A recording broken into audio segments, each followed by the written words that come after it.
اعوذ باللہ من الشیطان الرجیم بسم اللہ الرحمن الرحیم یا ایھا الذین آمنوا اذا ناجیتم الرسول فقدموا بین یدی نجواکم صدقہ۔ اہل ایمان، جب تم رسول سے کوئی تنہائی میں بات کرنا چاہو تو ذرا اپنی اس علیحدگی کی بات سے پہلے کوئی صدقہ دیا کرو۔ اب اس کا بھی پس منظر سمجھیے، یہ چیزیں سمجھ میں نہیں آ سکتی اگر جماعتی ایک شکل سامنے نہ ہو اور اس میں ایک جد و جہد کی شکل۔ ہوتا کیا ہے کہ کچھ لوگ وہ اپنی حضور سے قرب ظاہر کرنے کے لیے اور اپنی حیثیت کو علیحدہ ممیز کرنے کے لیے، حضور ذرا مجھے آپ سے علیحدگی میں بات کرنی ہے تاکہ لوگ دیکھ لیں یہ کوئی بڑا چودھری ہے، بڑا اہم آدمی ہے، یہ علیحدگی میں جا کے بات کر رہا ہے، تو بڑا یعنی یہ کہ حضور کو بھی اس پر اعتماد ہے، اور وہ اپنی ایک نمایاں حیثیت ظاہر کرنے کے لیے۔ اور جو ان میں منافق تھے، جو عبداللہ ابن ابی کے بارے میں آپ کو بتا چکا ہوں کہ جب حضور جمعے کا خطبہ دینے کھڑے ہوتے تھے تو پہلے صف میں ہوتا تھا، پہلے کھڑا ہو جاتا تھا خود، اور کہتے لوگوں دیکھو توجہ سے سنو، یہ اللہ کے رسول ہے، تاکہ اس کی اپنی حیثیت ایک ظاہر ہو جائے کہ وہ یہاں کا چودھری ہے۔ اور وہ تھا مدینے کا چودھری، اس لیے کہ خزرج کا سردار تھا، اور خزرج بڑا قبیلہ تھا، اور طے کر چکے تھے اہل مدینہ کہ اسے بادشاہ بنا لیں گے، اپنا نظام بنائیں گے، چونکہ بہت عرصہ ہو گیا تھا انہیں باہم لڑتے ہوئے اوس اور خزرج کو۔ اب وہ چاہ رہے تھے کوئی ایک نظام ہو جائے، ہمارا بھی ایک بادشاہ ہو کوئی، اور اس کے لیے تاج بن چکا تھا، بس تاج پوشی باقی تھی کہ حضور تشریف لے آئے جو بے تاج بادشاہ بن گئے۔ اب اس کے جو بادشاہی کے خواب تھے سارے کے سارے جو ہیں وہ ختم ہو گئے، لہذا اس کے اندر دشمنی اول روز سے تھی، تو وہ بھی اپنی اس حیثیت کو ظاہر کرنے کے لیے کھڑے ہو کر کہتا تھا۔ اسی طرح یہ کہ اذا ناجیتم الرسول، تو اب آپ نے چونکہ مال سے تو محبت بہت تھی، حضور نے کہا کہ پہلے کو صدقہ دے کر پھر ذرا آ کے حضور سے بات کیا کرو۔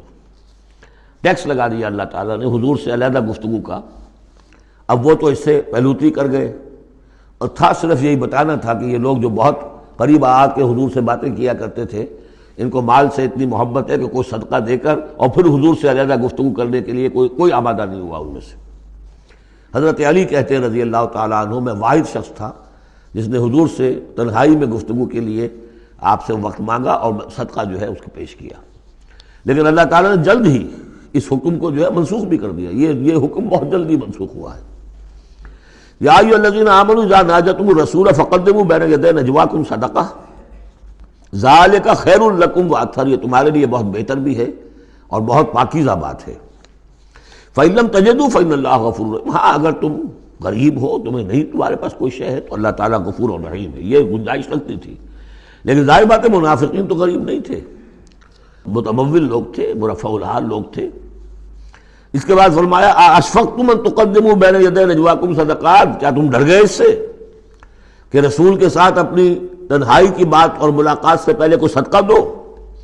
فإذ لم تفعلوا وتاب اللہ علیکم، تو جب تم نے یہ نہیں کیا تو اللہ تعالیٰ نے بھی تمہاری توبہ کو قبول کیا، تم پر نظر عنایت فرمائی۔ فاقیموا الصلاۃ وآتوا الزکاۃ وأطیعوا اللہ ورسولہ، تو بس ٹھیک ہے، نماز قائم رکھو، زکوٰۃ ادا کرو، اور اللہ اور اس کے رسول کی اطاعت کرتے رہو۔ واللہ خبیر بما تعملون، اور اللہ باخبر ہے اس سے کہ جو تم کر رہے ہو۔ تو یہ حکم آیا بہت عارضی طور پر اور بہت جلد ختم بھی کر دیا گیا، لیکن یہ کہ اس سے وہ لوگ نمایاں ہو گئے کہ جو پہلے بہت ہی بار بار آتے تھے اور علیحدہ سے مشورے کرتے تھے اور اپنی ایک حیثیت جو ہے اس کا اظہار اس طریقے سے کیا کرتے تھے، جب اس حکم کے بعد چند دن تک وہ نہیں آئے تو معلوم ہو گیا ہوگا، اور پھر ان کو بھی شرم آئی ہوگی کہ اب دوبارہ ہم وہ کام نہ کریں۔ الم تر الی الذین تولوا قوما غضب اللہ علیہم، کیا تم نے غور نہیں کیا کہ وہ لوگ کہ جنہوں نے دوستی گانٹھی ہے ان سے کہ جن پر اللہ کا غضب ہے۔ یہاں مراد کون ہے؟ یہودی۔ یہودی کون ہے؟ مغضوب علیہم، جو لوگ ہیں مسلمانوں تم میں سے، چاہے اوس کے ہوں یا خزرج کے ہوں، جنہوں نے ان سے ابھی تک یارانے گانٹھے ہوئے ہیں، دوستیاں ہیں، حلیفی کے پرانے تعلقات کو ابھی تک نبھا رہے ہو۔ الم تر الی الذین تولوا قوما غضب اللہ علیہم ما هم منکم ولا منہم، وہ نہ تم میں سے ہے نہ ان میں سے۔ یہ منافقین کا یہ رول، لا الہ ہؤلاء ولا الہ ہؤلاء مذبذبین بین ذلک، سورہ نساء میں ہم پڑھ چکے ہیں۔ وَيَحْلِفُونَ عَلَى الْكَذِبِ وَهُمْ يَعْلَمُونَ، اور وہ جانتے بوجھتے جھوٹے حلف اٹھاتے ہیں، قسمیں کھاتے ہیں، جھوٹی قسمیں کھاتے ہیں۔ أَعَدَّ اللَّهُ لَهُمْ عَذَابًا شَدِيدًا، اللہ تعالیٰ نے تیار کر رکھا ہے ان کے لیے ایک سخت عذاب۔